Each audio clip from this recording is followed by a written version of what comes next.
Hello friends, welcome back to my YouTube channel Talking Sense Speak Easy. Friends, in this class of Fundamental of English Grammar, today we are going to study about active and passive voice. बहुत interesting class है, आप अच्छे से देखो और इसको समझ जाओ। और एक बार समझ जाइए ना तो ये इसको कभी आप भूलोगे नहीं, ठीक है। So before we start the class, please subscribe my channel, okay. So let's start. Active and passive voice. पहले ये हमको जानना कि एक्टिव और पैसिव होता क्या है, ठीक है। हिंदी में थोड़ा समझ लेते हैं। एक्टिव मतलब कर्ता, एक्टिव वॉइस मतलब कर्तावाच्य, और पैसिव वॉइस मतलब कर्मवाच्य, ठीक है। तो ये कर्तावाच्य और कर्मवाच्य होता क्या, पहले उसको समझेंगे। अच्छा, हम एक सेंटेंस लिख रहे हैं, देखो। We celebrate Durga Puja. We celebrate Durga Puja मतलब हम दुर्गा पूजा सेलिब्रेट करते हैं, ठीक है। और एक सेंटेंस, यही वाला सेंटेंस मतलब यही वाला जो आपका जो घटना है, इसको हम और एक तरीके से लिखते हैं। जैसे कि हम लिखे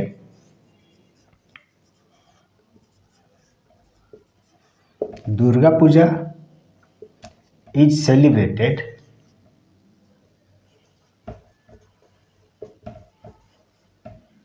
दुर्गा पूजा इज सेलिब्रेटेड, बस इतना, ठीक है। मतलब दुर्गा पूजा सेलिब्रेशन का जो घटना होता है, ये जो इवेंट जो होता है, ठीक है, उसको हम पहले कैसे लिखे ना, वी सेलिब्रेट दुर्गा पूजा। लेकिन दूसरे ढंग में क्या लिखे ना, दुर्गा पूजा इज सेलिब्रेटेड।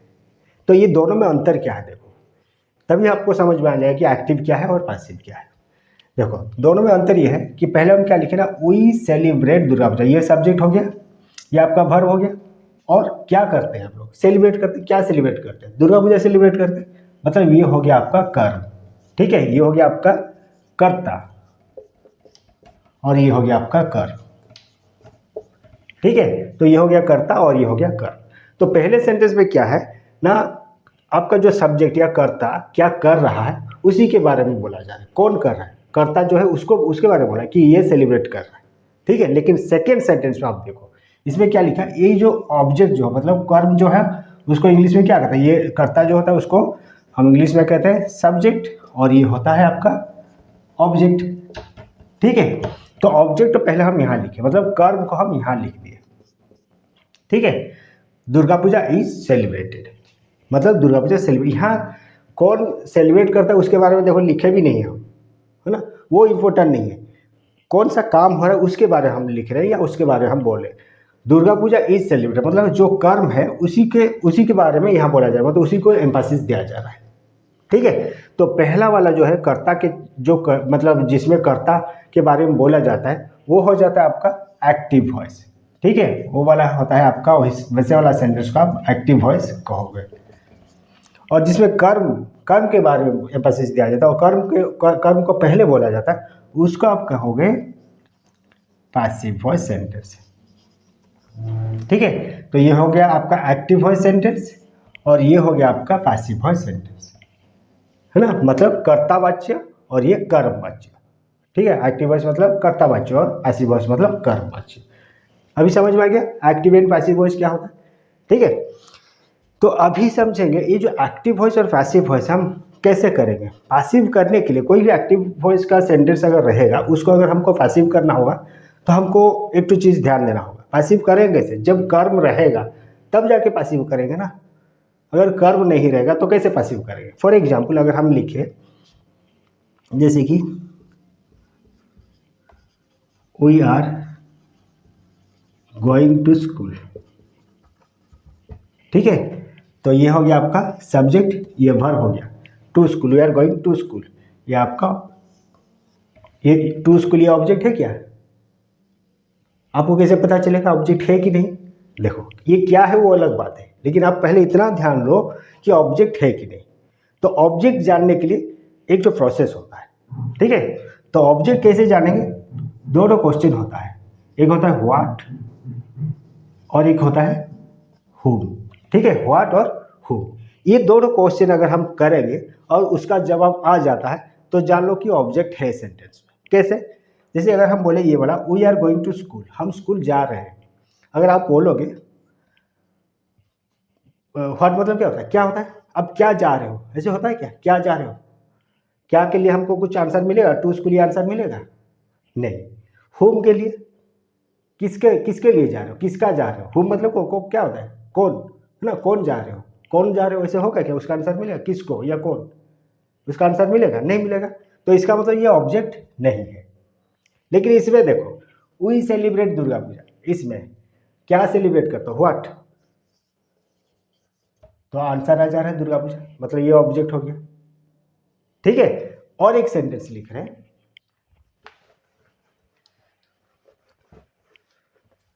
जैसे कि she gave me a pen, she gave me a pen. इसमें देखो, ये सब्जेक्ट है, ये वर्ब है, अभी ऑब्जेक्ट है कि नहीं? क्या दिया? She gave me a pen, वो मुझे एक पेन दिया। क्या दिया? हाँ, सी है, मतलब वो मुझे एक पेन दी। क्या दी? एक पेन, ए पेन, मतलब व्हाट पूछने से ये वाला आंसर आ रहा है, मतलब ये हो गया आपका ऑब्जेक्ट। ठीक है, और किसको दिया? मुझे दिया। हुम, किसको? मुझे दिया, तो ये भी हो गया आपका ऑब्जेक्ट। ठीक है, तो सेंटेंस में ऑब्जेक्ट पहचानने के लिए ये तरीका होता है। अगर आप व्हाट और हुम पूछोगे और उसके लिए अगर आपको आंसर मिल जा रहा है तो जान लो कि वो ऑब्जेक्ट है। अगर ऑब्जेक्ट है तो उसको आप पैसिव वॉइस में कर सकते हो। ठीक है, अभी जानेंगे ये जो प्रोसेस होता है एक्टिव से पैसिव करने का, जो प्रोसेस होता है वो कैसे होता है, उसको हम लोग जानेंगे। ठीक है, पूरा सिंपल प्रोसेस है, अच्छे से देखो समझ जाओगे।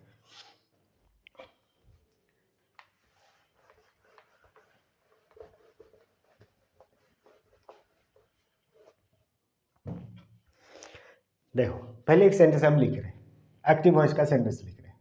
जैसे यहां लिखे थे, सी गेव मी ए पेन। ठीक है, तो प्रोसेस क्या है? पहले हम लोग को देखना है कि सब्जेक्ट कौन है। ये सब्जेक्ट है। ठीक है, सी गेव मी ए पेन, मतलब ये सब्जेक्ट।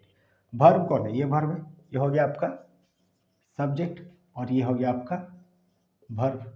ठीक है, और ऑब्जेक्ट जैसे बोले थे, ये भी ऑब्जेक्ट है, और ए पेन ये भी ऑब्जेक्ट है। ठीक है, सब्जेक्ट वर्ब ऑब्जेक्ट, ये तीनों चीज होना जरूरी है अगर हम उसको पैसिव करेंगे। ठीक है, अभी देखो, तो इसका प्रोसेस है, जो ऑब्जेक्ट में होता है वो सब्जेक्ट आ जाता है, और जो सब्जेक्ट में होता है वो ऑब्जेक्ट के पास चल जाता है। ठीक है, यहाँ तो दो ऑब्जेक्ट है, तो हम पहले कोई भी एक ऑब्जेक्ट इसको लेते हैं। ठीक है, इसका भी एक फॉर्मूला होता है कि कौन सा ऑब्जेक्ट को हम लेंगे।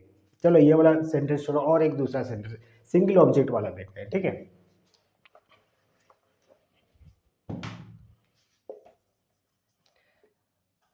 सी राइट्स स्टोरीज, ये सब्जेक्ट हो गया। राइट्स, लिखती है, वो लिखती है, क्या लिखती है? स्टोरीज, मतलब कहानियां लिखती है। ठीक है, तो ये सब्जेक्ट हो गया, ये आपका वर्ब हो गया, और ये ऑब्जेक्ट, सब्जेक्ट वर्ब, और ये हो गया आपका ऑब्जेक्ट। ठीक है, तो इसका प्रोसेस क्या है? हम क्या बोले थे? ऑब्जेक्ट को यहाँ ले आएंगे, इसको यहाँ ले आएंगे, सब्जेक्ट को यहाँ ले जाएंगे, और ये जो वर्ब जो है वो यहाँ रहेगा, लेकिन कैसे होगा वो भी बताएंगे। तो जैसे कि ऑब्जेक्ट यहाँ आ गया, हम उसको यहाँ लिखेंगे स्टोरेज। ठीक है, हमेशा ऑब्जेक्ट को इधर लाओ। अभी ये जो वर्ब जो होता है, जैसे कि कोई भी वर्ब होता है, उसका थर्ड फॉर्म हमको यूज करना, मतलब ई एन फॉर्म या ई डी फॉर्म, जो मेन वर्ब होता है उसका आपको थर्ड फॉर्म यूज करना होता है, मतलब ई एन फॉर्म या ई डी फॉर्म भी हम लोग कहते हैं उसको, है कि नहीं? तो थर्ड फॉर्म, जैसे कि राइट, ये बेस्ट फॉर्म है वर्ब का, क्या है? राइट होता है, तो उसका थर्ड फॉर्म क्या होता है? Write, wrote, written. तो यहाँ हम लोग लिखेंगे रिटिन, तो यहाँ रिटिन। ठीक है, स्टोरेज रिटिन हो गया, है ना? उससे पहले मतलब ये मेन वर्ब आपका थर्ड फॉर्म में आ गया, याद रखना इसको। हमेशा मेन वर्ब थर्ड फॉर्म में हो, जब पैसिव करोगे हमेशा जो भी जिस फॉर्म में भी हो उसको, लेकिन हमको पैसिव आपका थर्ड फॉर्म में लाना होगा, ई एन फॉर्म या ई डी फॉर्म जिसको आप कहते हो उसमें लाना होगा। ठीक है, उसके बाद क्या करना होगा? उससे पहले आपको एक तो बी वर्ब यूज करना है, उससे पहले आपको एक तो बी वर्ब यूज करना है ना? तो बी वर्ब कौन कौन होते हैं? इज, एम, आर, याद है? ये हम लोग है वर्ब में पढ़े थे, ठीक है, वाज अगर आपको पता नहीं है तो आप लोग देख लोगे, प्लेलिस्ट में आपका वर्ब के बारे में पूरा क्लास है, उसमें देखोगे। ठीक है, तो बी वर्ब में इज, एम, आर, वाज, वर, फिर क्या क्या होता है, बी, बीन और बीन, ऐसे बी वर्ब में होते हैं। ठीक है, तो इसमें ये कौन सा वाला बी वर्ब यहाँ हम लगाए वो देखना है। तो कौन सा वाला, जैसे कि आपको पता है, जैसे इज, आम, आर ये प्रेजेंट फॉर्म में लगता है, वाज और ये पास्ट फॉर्म में लगता है, बी ये आपका फ्यूचर में लगेगा, बिन ये आईएनजी वाला फॉर्म जो सेंटेंस उसमें लगेगा, बिन ये आपका जो परफेक्ट वाला सेंटेंस, ठीक है, उसमें लगेगा। तो पहले इसमें हम जो इज, आम, आर जो हम देख रहे हैं, जैसे कि ये प्रेजेंट में, सी राइट स्टोरेज, ये प्रेजेंट टेंस में है, आपका सिंपल प्रेजेंट में है। ठीक है, तो सिंपल प्रेजेंट में है मतलब हमको प्रेजेंट फॉर्म ही लगाना होगा बी वर्ब का। तो जैसे कि स्टोरेज ये प्लूरल है, स्टोरी सिंगुलर होता है लेकिन ये स्टोरेज प्लूरल है, तो प्लूरल है मतलब हमको कौन सा वाला बी वर्ब लगाना होगा, आर लगाना होगा। तो हम लिखे stories are, stories are written. ठीक है, और ये जो सब्जेक्ट जो था यहाँ लाएंगे, ये जो सी जो है, जो अगर प्रोनाउन होगा तो प्रोनाउन चेंज हो जाता है, सी के बदले क्या हो जाता है, हर हो जाता है। ठीक है, सी मतलब यहाँ हर लिखे, तो यहाँ और एक तो वर्ड लगाते हैं बाय हर, मतलब इसको कहते हैं आपका बाय एजेंट, मतलब कौन काम करता है। ठीक है, एजेंट या डूअर, इसको डूअर भी कहते हैं हम लोग, है ना। तो stories are written by her. ठीक है, तो ये आ गया आपका स्टोरीज का ऑब्जेक्ट आ गया सब्जेक्ट की जगह, और सब्जेक्ट आ गया ऑब्जेक्ट की जगह, और आपका जो मेन वर्ब है वो थर्ड फॉर्म हो गया, और उससे पहले एक तो हमको बी वर्ब लगाना होता है, वो हम बी वर्ब लगाए, कौन सा वाला लगाए, आर लगाए। अगर मान लो यहाँ स्टोरीज के बदले हम सी राइट्स, अगर हम यहाँ ऐसे लिखते हैं, she wrote a story, she wrote a story, तो ये वही सब्जेक्ट है, ये वर्ब है, और ये हो गया आपका ऑब्जेक्ट। ठीक है, इसको कैसे करते, ए स्टोरी यहाँ आ गया, हम यहाँ स्टोरीज के बदले क्या लिखेंगे, ए स्टोरी लिखेंगे। ठीक है, ए स्टोरी। अभी देखो यहाँ जो बी वर्ब लगाएंगे, ए स्टोरी मतलब सिंगुलर ही लगाना होगा। ठीक है, सिंगुलर के लिए हमको कौन सा लगाना होगा, एक तो इज, आम, एक तो वाज ही लगाना होगा, क्योंकि हमको इसमें क्या लगाना है, इज, आम या वाज, कौन सा चीज लगाना है, क्योंकि देखो यहाँ देखो रोट लिखा है, मतलब ये सिंपल पास्ट में है, मतलब पास्ट, पास्ट के लिए हम लोग को जो बी वर्ब लगाना होता है वो लगाना होता है वाज, क्योंकि ये भी सिंगुलर है। अगर प्लूरल स्टोरीज होता तो हम ओयर लगाते, लेकिन ये सिंगुलर है तो हम लगाएंगे यहाँ वाज। ठीक है, स्टोरी वाज, बात है कि जैसे है वैसे स्टोरी वाज, मेन वर्ब क्या हो गया आपका, written by her, story was written by her, process में आ गया। ठीक है, तो हम ऑब्जेक्ट को यहाँ लाए और मेन वर्ब को ईएन फॉर्म में किए, मतलब थर्ड फॉर्म में किए, और उससे पहले एक बी वर्ब लगाए। ठीक है, बी वर्ब कौन सा फॉर्म में लगाए, वाज लगाए, क्यों लगाए, क्योंकि ये पास्ट में है, और उसके साथ साथ यहाँ ये सिंगुलर है, इसीलिए हम यहाँ वाज लगाए। अगर प्लूरल होता तो ओयर लगाते, अगर ये प्रेजेंट होता तो यहाँ इज लगाते, क्योंकि ए स्टोरी के जगह हम इज लगाएंगे, स्टोरीज था पहले, स्टोरीज था तो इसलिए हम आर लगाए थे, है ना। अगर ये ए स्टोरी अगर प्रेजेंट में होता और ए स्टोरी यहाँ ए स्टोरी होता तो क्या लगाते, ए स्टोरी इज लगाते हम। ठीक है, तो जैसे कि ये पास्ट में है और ये ऑब्जेक्ट आपका सिंगुलर है, तो हम क्या लगाए, ए स्टोरी वाज लगाए, हम जो बी वर्ब हम लगाए वाज लगाए, story was written by her, और ये जो आपका सब्जेक्ट यहाँ आ गया। ठीक है, सब्जेक्ट ऑब्जेक्ट की जगह आ गया, और उसको हम क्या कहते हैं, बाय एजेंट, मतलब जो करता है ये काम, तो उसको हम बाय एजेंट मतलब किसके द्वारा किया जाता है वही चीज़ लिखते हैं, मतलब उसके द्वारा एक कहानी लिखा गया। ठीक है, तो यही होता है प्रोसेस। आपका कोई भी स्ट्रक्चर रहेगा सेंटेंस का, कोई भी स्ट्रक्चर रहेगा, अगर आप ये वाला रूल फॉलो करोगे तो आपका गलती होगा ही नहीं। ठीक है, देखो और एक तो एग्जांपल दे रहे हैं हम,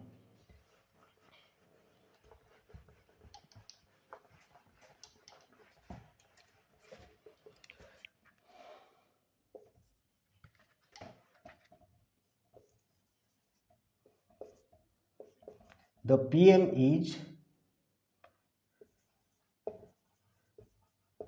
distributing prizes, the PM is distributing prizes, मतलब प्रधानमंत्री, मान लो प्राइम मिनिस्टर है ना, प्रधानमंत्री आपका प्राइज बांट रहे हैं, है ना, डिस्ट्रीब्यूटिंग प्राइजेस। तो अभी देखो यहाँ सब्जेक्ट कौन है, द पीएम, ये हो गया आपका सब्जेक्ट। वर्ब कौन है, यहाँ से लेके यहाँ तक ये हो गया वर्ब, और प्राइजेस ये हो गया आपका ऑब्जेक्ट। क्या बांट रहे हैं, प्राइजेस, मतलब व्हाट क्वेश्चन से आंसर आ रहा है तो ये ऑब्जेक्ट हो गया। ठीक है, तो सब्जेक्ट ये हो गया आपका सब्जेक्ट, और ये हो गया आपका वर्ब, और ये हो गया आपका ऑब्जेक्ट। ठीक है, तो अभी क्या करेंगे, रूल क्या कहता है, ऑब्जेक्ट को यहाँ लाना होता है, तो हम उसको यहाँ ले आएंगे। तो यहाँ हो जाएगा ये ऑब्जेक्ट आ जाएगा, क्या होगा, प्राइजेस। ठीक है, तो ये हो गया आपका ऑब्जेक्ट। ठीक है, प्राइजेस। अभी क्या हमको क्या लगाना होता है, बी वर्ब लगाना होता है। लेकिन देखो पहले से यहाँ एक तो बी वर्ब है, ये बी वर्ब हो या हैव वर्ब, हैज वर्ब, कुछ भी कोई प्रकार का वर्ब यहाँ लग सकता है। ठीक है, यहाँ इज डिस्ट्रीब्यूटिव मतलब ये आपका प्रेजेंट कंटिन्यूअस फॉर्म है, इसीलिए हम यहाँ बी वर्ब लगाए। लेकिन ये वाला बी वर्ब पहले से लगा हुआ वो लगेगा, लेकिन हम लोग का जो नियम के हिसाब से जो बी वर्ब लगना होता है उसको एक तो लगाएंगे। कहाँ लगाएंगे, देखो ये जो पहले से जो वर्ब है उसके लिए हम यहाँ लिखेंगे, जैसे कि prizes, the PM is distributing prizes लिखा है। जब हम प्राइजेस यहाँ लिखे तो ये हो गया आपका प्लूरल हो गया, तो ये वाला वर्ब को तो यहाँ लिखना है, जो जैसे कि पहले है उसको तो छोड़ नहीं सकते, उसको हमको लिखना है। तो यहाँ इज के बदले हम लगाएंगे आर, क्योंकि यहाँ प्राइजेस है, यहाँ द पीएम था सिंगुलर था इसलिए इज था, लेकिन यहाँ प्राइजेस आपका प्लूरल हो गया तो हम क्या लगाएंगे, प्राइजेस आर। ठीक है, ये हो गया, इसके लिए हो गया। लेकिन और एक हम लोग का फॉर्मूला है कि बी वर्ब हमको लगाना है, तो बी वर्ब कैसे लगाएंगे, जैसे कि प्राइजेस आर हो गया तो यहाँ हम लगाएंगे बीइंग, प्राइजेस आर बीइंग, क्योंकि ये प्रेजेंट कंटिन्यूअस फॉर्म है तो इसीलिए हम बी वर्ब का कौन सा वाला फॉर्म लगाएंगे, बीइंग लगाएंगे। ऐसे भी हम जानते हैं ईच आर के बाद आईएनजी लगता है, तो ये आर के बाद क्या लगाए, बीइंग लगाए। Prizes are being, main verb क्या है, डिस्ट्रीब्यूटिंग है, तो उसका बेस फॉर्म डिस्ट्रीब्यूट होता है, तो उसके लिए थर्ड फॉर्म उसका होता है distributed. Prices are being distributed by the PM, PM के द्वारा प्राइजेस बांटा जा रहा है।